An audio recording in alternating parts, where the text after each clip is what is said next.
Yes dear, start your queries. जो भी आपकी क्वेरीज हैं आराम से पूछते रहिए।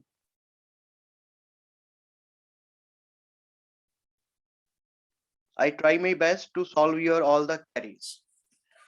बस इतना ध्यान रखना है कि आपको माइक ऑन करना है, क्वेरी पूछनी है। मेरे पास बुक नहीं है, लेकिन फिर भी मैं कोशिश करूंगा कि सारी क्वेरीज आपकी सॉल्व कर दूं। तो आप मेरे से जो भी क्वेरीज है पूछना है आपने कि सर ये क्या है, इसका मतलब क्या है, तो मैं बता दूंगा आपको।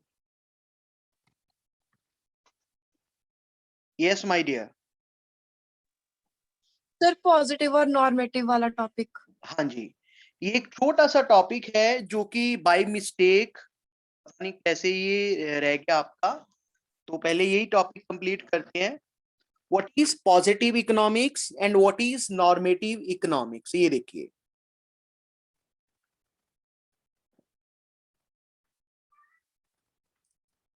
एक है पॉजिटिव इकोनॉमिक्स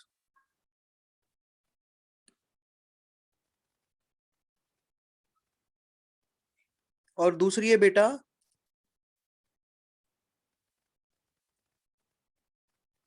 नॉर्मेटिव इकोनॉमिक्स। दोनों में क्या डिफरेंस है, क्या होती है पॉजिटिव इकोनॉमिक्स और क्या होती है नॉर्मेटिव इकोनॉमिक्स। पॉजिटिव इकोनॉमिक्स में हम जो भी हमारे इकोनॉमिक इश्यूज रहते हैं या इकोनॉमिक प्रॉब्लम्स रहती हैं, उन्हें हम पास्ट या फिर प्रेजेंट में स्टडी करते हैं। ध्यान से समझना, वो सारे इकोनॉमिक इश्यूज या सारी इकोनॉमिक प्रॉब्लम्स जिनको हम पास्ट या प्रेजेंट के साथ रिलेट करते हैं, पास्ट या प्रेजेंट में स्टडी करते हैं, वो किसका पार्ट रहती है। वो सारी स्टेटमेंट्स, वो सारे इकोनॉमिक इश्यूज, वो सारी इकोनॉमिक प्रॉब्लम्स, वो बेटा पार्ट रहती हैं पॉजिटिव इकोनॉमिक्स का। और नॉर्मेटिव इकोनॉमिक्स, नॉर्मेटिव इकोनॉमिक्स में हम बात करते हैं व्हाट आउट टू बी।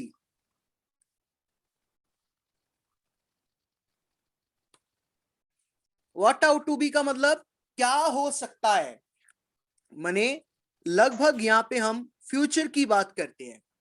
अब देखिए एग्जांपल के थ्रू आपको समझाता हूं।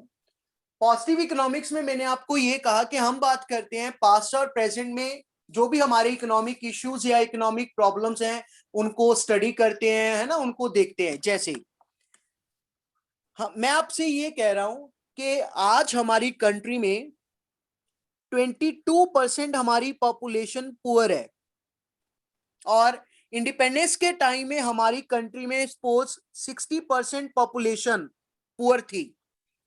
ये पास की बात होगी और ये प्रेजेंट में बात होगी।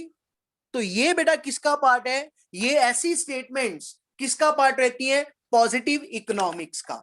अब ध्यान दीजिए, जब आप किसी भी इकोनॉमिक इशू को या इकोनॉमिक प्रॉब्लम को रिलेट करते हैं पास्ट और प्रेजेंट से, ये रिलेट कब कर पाएंगे, जब अपने पास इसका प्रॉपर अवेलेबल होगा डाटा, मतलब availability of data.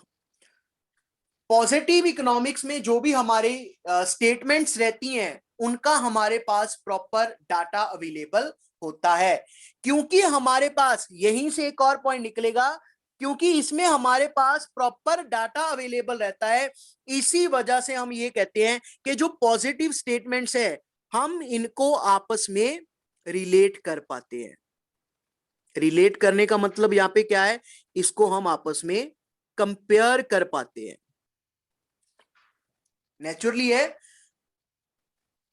Data available है तभी पास्ट और प्रेजेंट से रिलेट कर पा रहे हैं। रिलेट कर पाने का मतलब क्या है, ये वो स्टेटमेंट्स हैं जिनको हम आपस में कंपैरिजन कर पा रहे हैं, जिनका हम आपस में कंपैरिजन डिफरेंशिएट कर पा रहे हैं। अच्छा, डिफरेंशिएट करके कंपैरिजन करके ये पता चल सकता है क्या, है ना। अब जैसे जब हमारे पास डाटा किसी चीज का अवेलेबल होता है तो उसको हम यहां पे लिखता हूं, जब हमारे पास किसी चीज का कोई प्रॉपर डाटा अवेलेबल होता है तो उसकी वो ट्रू है या फॉल्स है उसके बारे में भी हमें क्लियर हो जाता है। माने जो पॉजिटिव स्टेटमेंट्स हैं वो ट्रू की भी हो सकती हैं और पॉजिटिव स्टेटमेंट्स हमारी फॉल्स की भी हो सकती हैं। पॉजिटिव स्टेटमेंट्स ट्रू की कैसे होंगी, ध्यान से समझना। जैसे मैंने आपके सामने ये एग्जांपल लिखी है कि पॉजिटिव स्टेटमेंट्स वो होती हैं जिनको हम पास्ट से प्रेजेंट में रिलेट करते हैं, है ना। आज ये है, पहले ये था।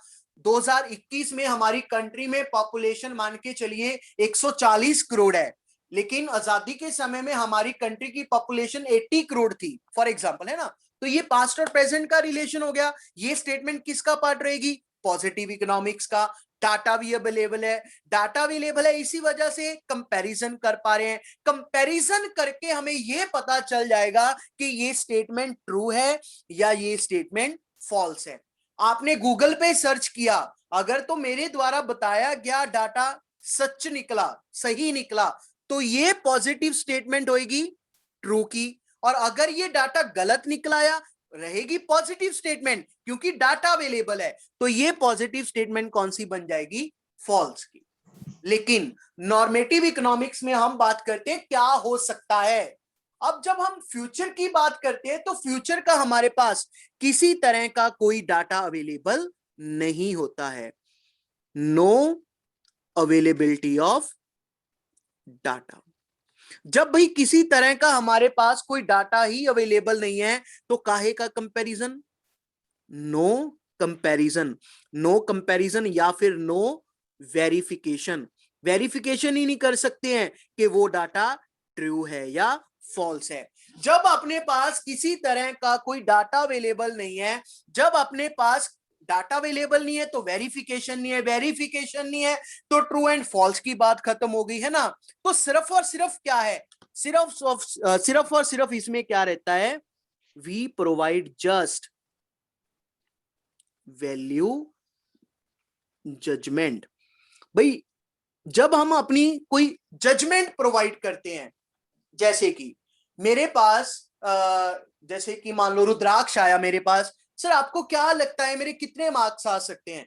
मैं कहा भाई जैसा तू अब पढ़ रहा है ना, जैसे जितना मेरे को लगा है, हमने अभी एक चैप्टर किया है, कोई टेस्ट नहीं हुआ है, आपने क्वेरीज पूछी हैं, मैंने बताई हैं, मैंने पूछी हैं, आपने बताई हैं, मतलब इतना सा देख के यार मेरे को ये लगता है कि शायद तू 12th में 90 प्लस स्कोर कर सकता है अगर तू अच्छे से लेबर करे, है ना। मैंने बोल दिया 90 प्लस स्कोर कर सकता है, मतलब क्या है यार, सिर्फ मैं अपनी एक जजमेंट प्रोवाइड कर रहा हूं। ये नहीं है कि इसके 90 आएंगे ही आएंगे, सिर्फ जजमेंट प्रोवाइड कर रहे हैं। अब आएंगे नहीं आएंगे कोई डाटा है नहीं, कुछ नहीं है, फ्यूचर की बात कर रहे हैं, पता नहीं क्या होगा क्या नहीं होगा। तो ये मेरे द्वारा बोली गई स्टेटमेंट, ये किसका पार्ट रहेगा, नॉर्मेटिव इकोनॉमिक्स का। मतलब मुझे ऐसे लगता है, ऐसे हो सकता है, मुझे ये लगता है कि कोरोना वायरस शायद अगले महीने में खत्म हो जाएगा और अगले महीने में हमारा स्कूल रेगुलर स्टार्ट हो जाएगा, मुझे लगता है। होगा नहीं होगा क्या पता है। तो ऐसी स्टेटमेंट्स किसका पार्ट रहती हैं, नॉर्मेटिव इकोनॉमिक्स का। लेकिन जब हमारे पास किसी बात का प्रॉपर डाटा अवेलेबल है, डाटा अवेलेबल है, कंपैरिजन कर पा रहे हैं, कंपैरिजन कर पा रहे हैं, प्रॉपर डाटा अवेलेबल है, इसी वजह से ये भी कह देते हैं कि पॉजिटिव इकोनॉमिक्स में हम किसी तरह की वैल्यू जजमेंट नहीं देते हैं। नो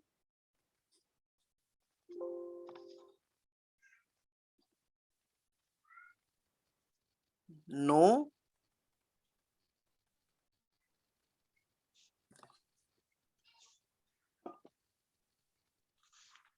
वैल्यू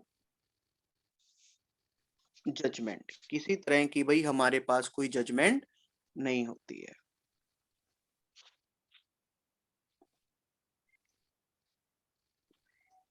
ठीक है, ये फर्क है पॉजिटिव इकोनॉमिक्स और नॉर्मेटिव इकोनॉमिक्स में।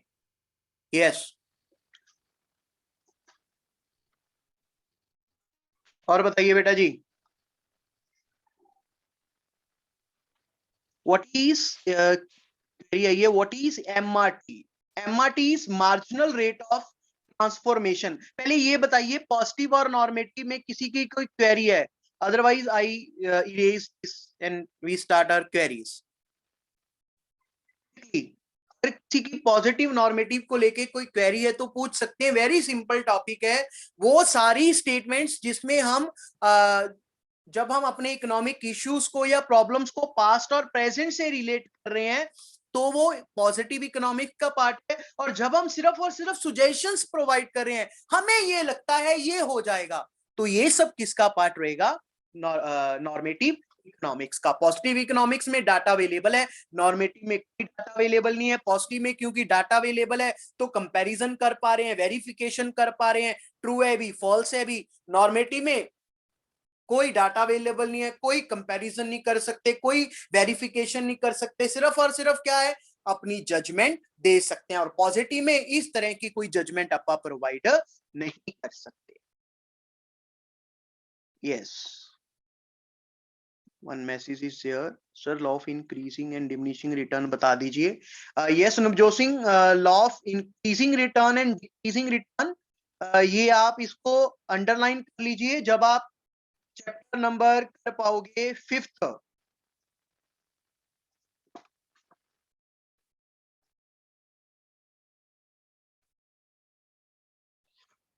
जब आप 5th चैप्टर कंप्लीट कर लोगे तो आपको ये सारा क्लियर हो जाएगा, what is law of increasing return and diminishing return. अब नहीं समझ आएगा, 5th और 6th पार्ट चैप्टर का कॉम्बिनेशन है।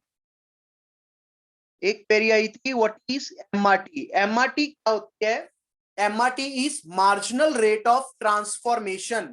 देखिए, आपको याद होगा कि आपका एक टॉपिक क्या था, टॉपिक था हमारा वो मार्जिनल अपॉर्चुनिटी कॉस्ट।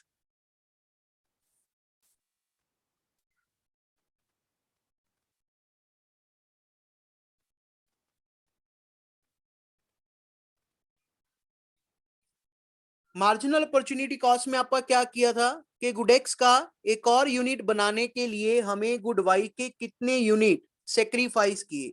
सारी की सारी वीट प्रोड्यूस की, गुडेक्स कुछ नहीं प्रोड्यूस किया, कोई सेक्रीफाइस नहीं। गुडेक्स का एक और यूनिट बनाने के लिए गुड वाई को कितना सेक्रीफाइस किया? एमओसी,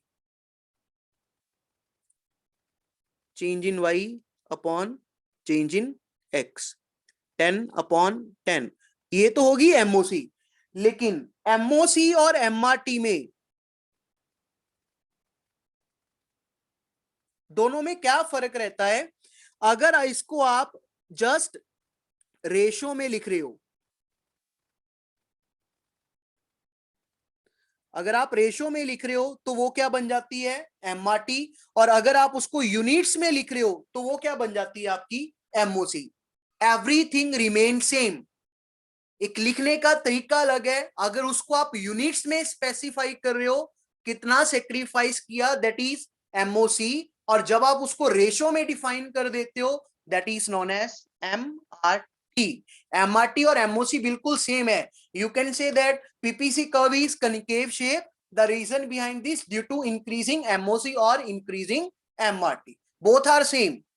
अगर उसको आपने यूनिट्स में डिफाइन किया है जस्ट, दैट इज एमओसी। और अगर उसको आपने रेशो में डिफाइन किया है, दैट इज एमआरटी।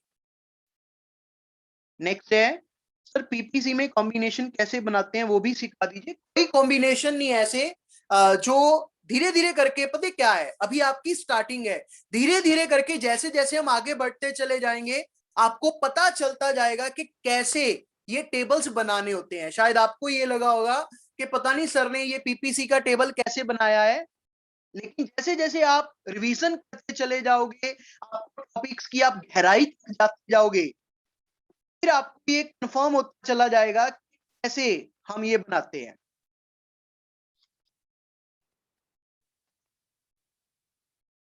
ये देखिए, मैं इसका पीपीसी का आपको बताता हूं कि कैसे ये टेबल बनाया है मैंने, आपको समझ आएगा। ये देखिए, गुड एक्स लिखते हैं, गुड वाई लिखते हैं। अब पीपीसी का टेबल बनाते वक्त आपने क्या ध्यान रखना है कि फर्स्ट कॉम्बिनेशन में हम क्या करते हैं कि पूरे का पूरा सारे के सारे रिसोर्सेज किस पे लगाए हैं हमने? गुड वाई पे। गुड एक्स की प्रोडक्शन 0, कोई रेक्टिफिकेशन नहीं है, 100 की बजाय आप कितना भी लिख सकते हो। उसके बाद किस बात का ध्यान रखना है कि जो पीपीसी है हमें दो गुड्स के वो सारे कॉम्बिनेशन शो करती है जो कि हम अपने रिसोर्सेज के साथ मैक्सिमम प्रोड्यूस कर सकते हैं। और पीपीसी की शेप कौन सी रहती है? Concave shape. और पीपीसी की जो कनकेव शेप है वो किस वजह से है? ड्यू टू इंक्रीजिंग एमआरटी और एमओसी। तो आपका ये जो डिफरेंस है वो इंक्रीजिंग में रहना चाहिए। 10, 20, 30, ये 10 सेक्रीफाइस किए, फिर 20 किए, फिर 30 किए, फिर 40 किए, यहाँ पे 40। तो अगर आपको ये टॉपिक की समझ है तो मेरे हिसाब से यहाँ पे क्रैमिंग वाली कोई बात नहीं है। तो you must understand what is a topic and what is a reason. Yes, रमनचिक क्लियर बेटा? Yes sir. Okay, thank you.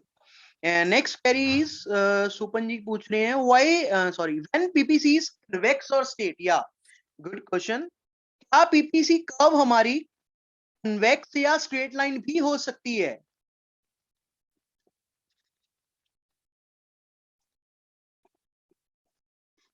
देखिए, पीपीसी कर्व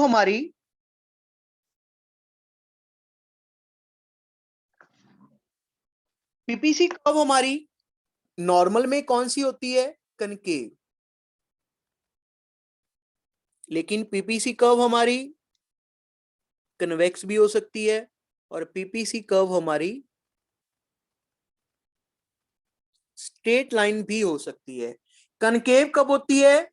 अगर एमआरटी इंक्रीजिंग है। कन्वेक्स कब होगी? जब एमआरटी डिक्रीजिंग है। और स्ट्रेट लाइन कब होगी? When MRT remain constant. This is the reason कि अगर गुड एक्स को बनाने के लिए हम गुड वाई को ज्यादा से ज्यादा सेक्रीफाइस कर रहे हैं तो पीपीसी कौन सी शेप होगी? कनकेव। और अगर गुड एक्स को बनाने के लिए गुड वाई के कम से कम सेक्रीफाइस कर रहे हैं तो कौन सी होगी? कन्वेक्स। और अगर गुड एक्स को बनाने के लिए गुड वाई को सेम रेट से ही सेक्रीफाइस कर रहे हैं तो पीपीसी कर्व क्या होगी हमारी? बिल्कुल straight line curve. Yes, concave shape हमारी बनती है कुछ इस तरह से, कन्वेक्स बनेगी इस तरह से, और स्ट्रेट लाइन पीपीसी बनेगी लगभग इस तरह से।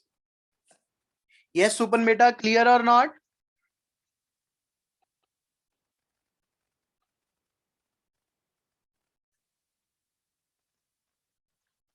ओके जी, ओके ओके।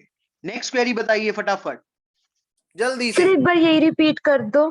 जी, इसमें क्या है रिपीट बेटा? कर दो यही। यस यस, क्वेश्चन क्या था कि पीपीसी कर्व क्या हमारी कन्वेक्स या स्ट्रेट लाइन हो सकती है? Yes, answer is yes. PPC curve हमारी कनकेव शेप भी हो सकती है, कन्वेक्स भी हो सकती है, स्ट्रेट लाइन भी हो सकती है। In normal cases PPC is always concave shape. So in normally we study about only concave shape, but PPC curve can be convex shape or maybe straight line. When PPC curve is convex shape, जब हम good x को और बनाने के लिए good Y को कम से कम sacrifice करते हैं, हर बार कम से कम सेक्रीफाइस करते हैं। और स्ट्रेट लाइन कब होगी? जब हर बार गुड एक्स को और बनाने के लिए गुड वाई को हम सेम रेट से सेक्रीफाइस करते हैं। रेट तो समझ रहे हो ना? जैसे अभी टेबल बनाया था कनकेव में, जैसे पहले 10 सेक्रीफाइस किए, फिर 20 सेक्रीफाइस किए, फिर 30, फिर 40। और कन्वेक्स में क्या होगा? पहले 50 सेक्रीफाइस किए, फिर 40, फिर 30, फिर 20, फिर 10 एंड सो ऑन। और स्ट्रेट लाइन में हर बार 10 10 10 10 ही सेक्रीफाइस करें, या 20 20 ही सेक्रीफाइस करें, 30 30 ही सेक्रीफाइस कर रहे हैं। यस, क्लियर और नॉट बेटा जी? Yes sir. ओके जी, next query please, hurry up. अरे मजा सर आता है टाइप्स यार ऑफ इकोनॉमीज। क्या कहा? Types of economies and difference between them. Types of economies and difference between them, ये पूरा टॉपिक है, फिर आपको क्वेरीज में क्लियर नहीं होगा, ये मंडे की क्लास में कर लेंगे। Okay sir. ओके जी। 3 टाइप्स होती हैं इकोनॉमी की, capitalism, socialism and mix economy. Actually ये शायद इसी सेशन में बुक्स में ऐड हुआ होगा मेरे हिसाब से, 12th का टॉपिक रहता है बेसिकली, लेकिन आपको मंडे की क्लास में मैं करवा दूंगा। मंडे को मेरे को स्टार्टिंग में ही याद करवा देना, ठीक है।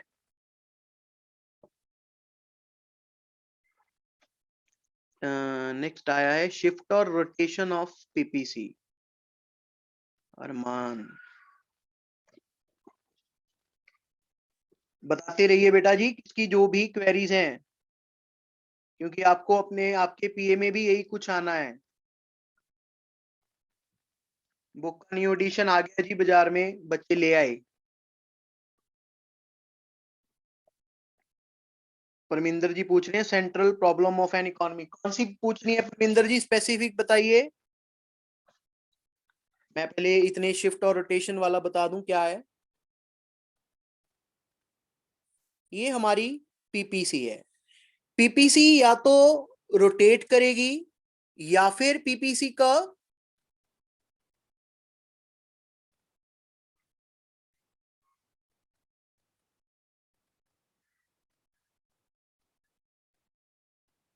शिफ्ट करेगी। पीपीसी कर्व रोटेट कब करती है भाई? पीपीसी कर्व हमारी या तो एक्स एक्सिस की तरफ से रोटेट कर सकती है या फिर वाई एक्सिस की तरफ से, ठीक है। कैसी भी रोटेशन हो सकती है। रोटेशन कब होती है? जब सिर्फ एक कमोडिटी,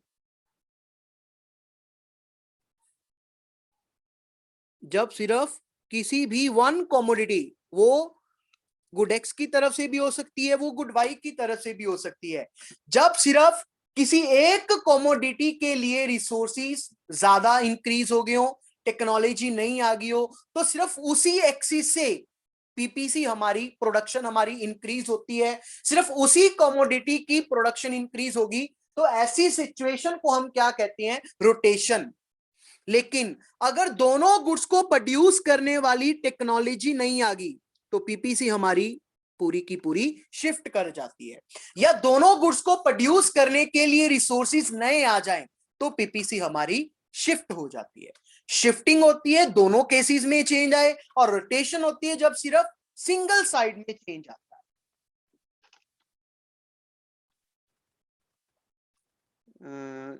जीन्स पूछ रहे हैं सर बुक के राइटर का नाम राधा बहुगुणा, जनपद राय पब्लिकेशंस की बुक है। परमिंदर जी पूछ रहे हैं sir what to produce and in what quantity. What to produce में हमने क्या किया था? This is our first problem, central problem of an economy. What to produce, we have 4 type of goods to be produced: consumer good, capital good, wartime good and peacetime good.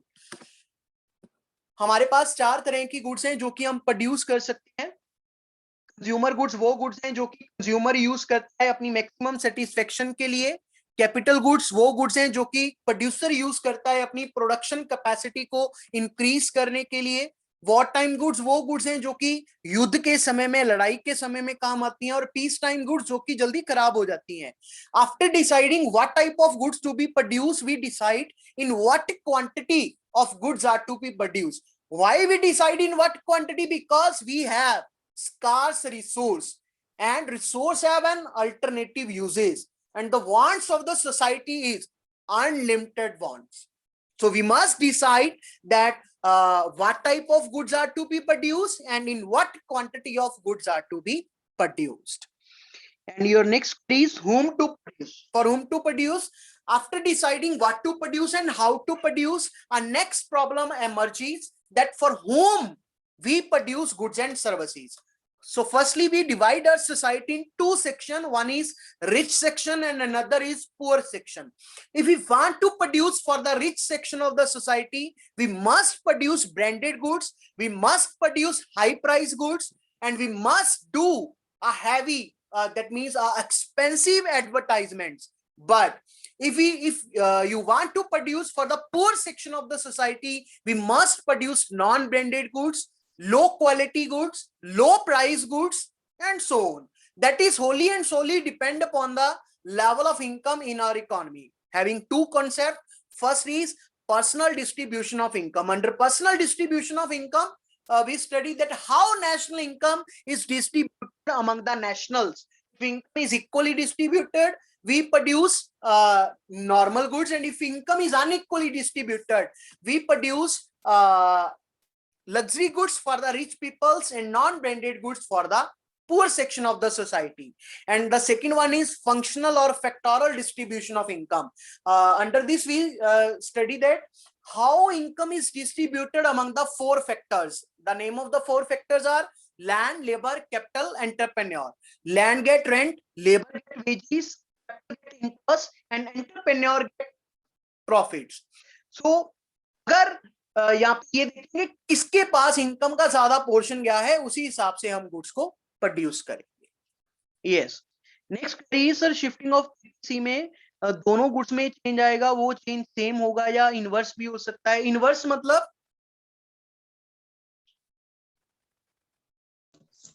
एक increase एक decrease हो रहा है.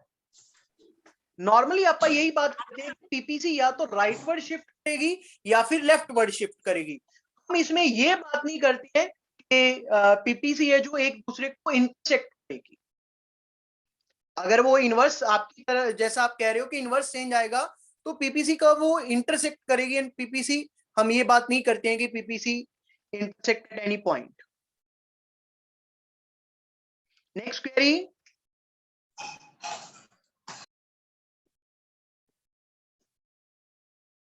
बेटा जी, next query.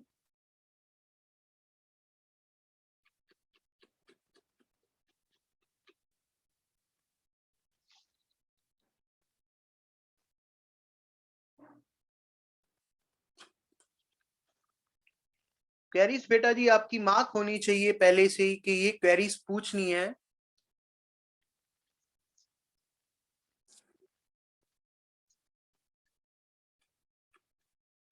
Yes.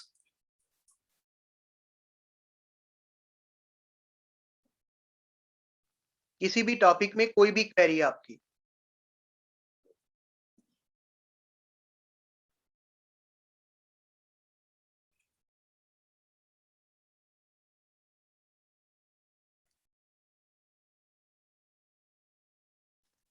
जिनकी queries नहीं है वो क्लास लीव भी कर सकते हो, ताकि मेरे को पता चले कि जो रह गए हैं उनकी ही क्वेरीज हैं.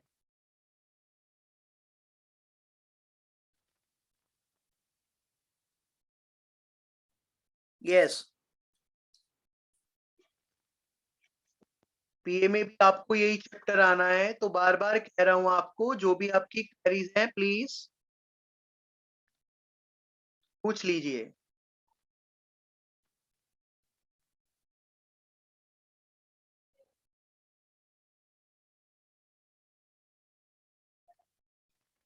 सर, इकोनॉमी और इकोनॉमिक्स का क्या लिंक है?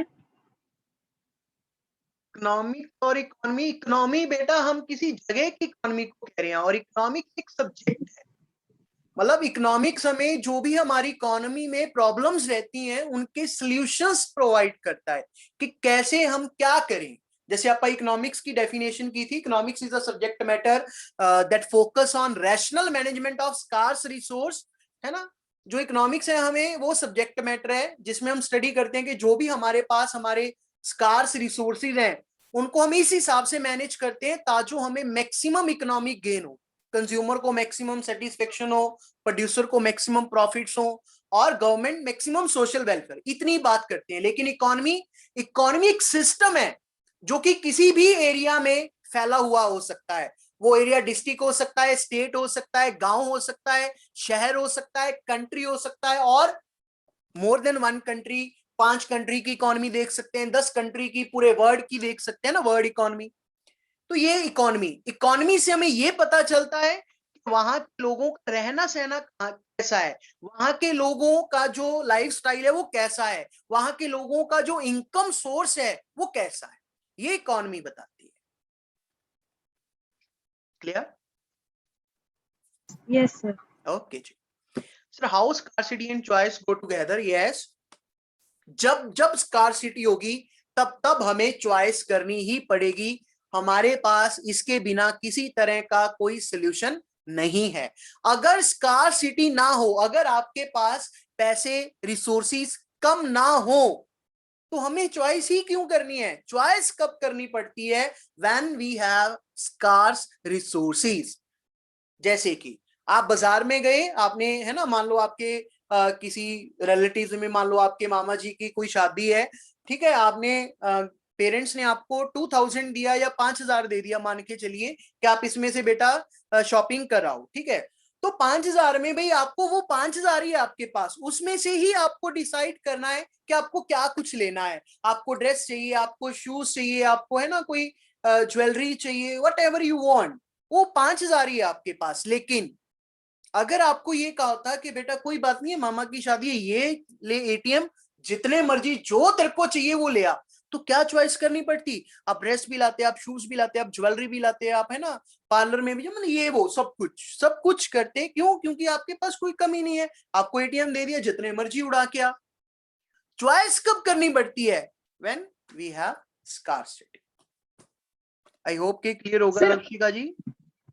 सर ओनली कंज्यूमर्स ही चॉइसेस करते हैं, प्रोड्यूसर्स क्यों नहीं करते? मैंने तो कहा ही नहीं कि प्रोड्यूसर नहीं करते हैं, प्रोड्यूसर भी करते हैं, गवर्नमेंट भी करती है। जो स्कार सिटी है माय डियर, कितनी बार हमने डिस्कस किया है कि जो स्कार सिटी है वो यूनिवर्सल ट्रुथ है। इंडिया को भी स्कार सिटी फेस करनी है और अमेरिका जैसी कंट्री को भी स्कार सिटी फेस करनी पड़ रही है। स्कार सिटी एक यूनिवर्सल ट्रुथ है। अब प्रोड्यूसर रिलायंस वाले हैं, ठीक है, हम ये मानते हैं कि रिलायंस वाले बहुत ज्यादा अमीर आदमी है, उनके पास भगवान का दिया सब कुछ है, बहुत सारा पैसा है, तो क्या वो चाहे कोई भी कंपनी खरीद सकते हैं? किसी को भी खरीद सकते हैं? नहीं। रिलायंस चाहे अगर माइक्रोसॉफ्ट को खरीदना, एप्पल को खरीदना पॉसिबल है? नहीं। क्यों? Because Reliance also have scarce resources. Clear? Yes sir. Yes sir. Labour intensive की एग्जांपल, लेबर इंटेंसिव की एग्जांपल क्या है तनु जी? लेबर इंटेंसिव में हम ये देखते हैं कि हमने ज्यादा लेबर का यूजेस करना है, माने ह्यूमन के थ्रू हमने प्रोडक्शन करनी है rather than machinery. Next,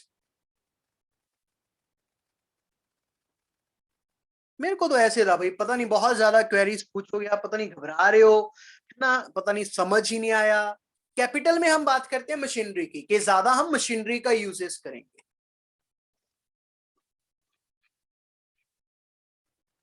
sir जो शिफ्टिंग और रोटेशन पड़ी है पीपीसी में, वो कनकेव शेप्ड में ही होती है या कन्वेक्स और स्ट्रेट लाइन वाले में भी हो जाता सिलेबस है है? बेटा जी, wholly and solely totally depend upon concave shape.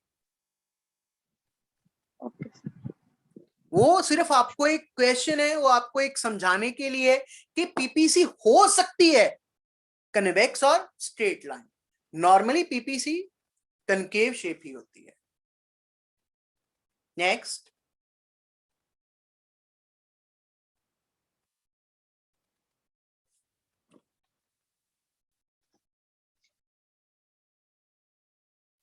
और क्वेरी भाई किसी की? पूछते रहिए।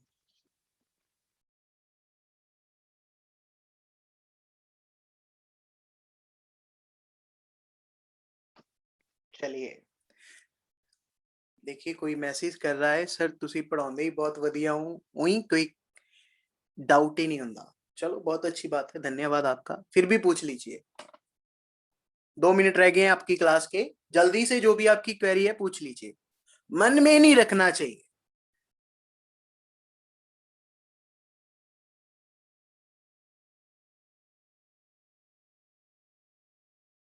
सर पीपीसी के थ्रू सेंट्रल प्रॉब्लम्स का सॉल्यूशन निकल सकता है? हाँ, शायद आपकी बुक्स में टॉपिक है कि पीपीसी कैसे वो, है ना, सेंट्रल प्रॉब्लम्स का इशू करती है, वही सेम टॉपिक ही है, पीपीसी को ही डिफाइन किया हुआ है वहां पे भी। जैसे हाउ टू प्रोड्यूस में है ना, हम देखते हैं कि कौन सी टेक्निक यूज करनी है, तो पीपीसी में हमें 2 गुड्स की बात होती है।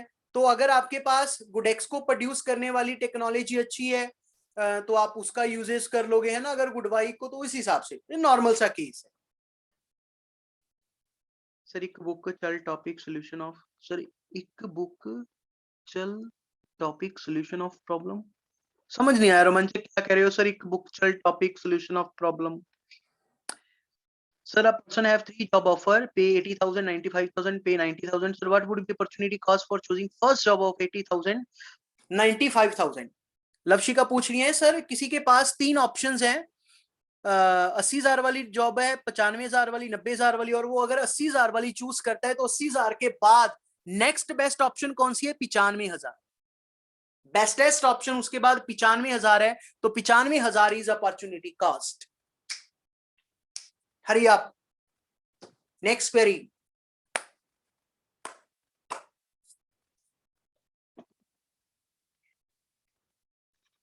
जिसकी कोई फिर भी क्वेरी हो बेटा फोन पे पूछ लेना, 5 सेकंड रह गए आपकी क्लास बंद होने में। Thank you, bye.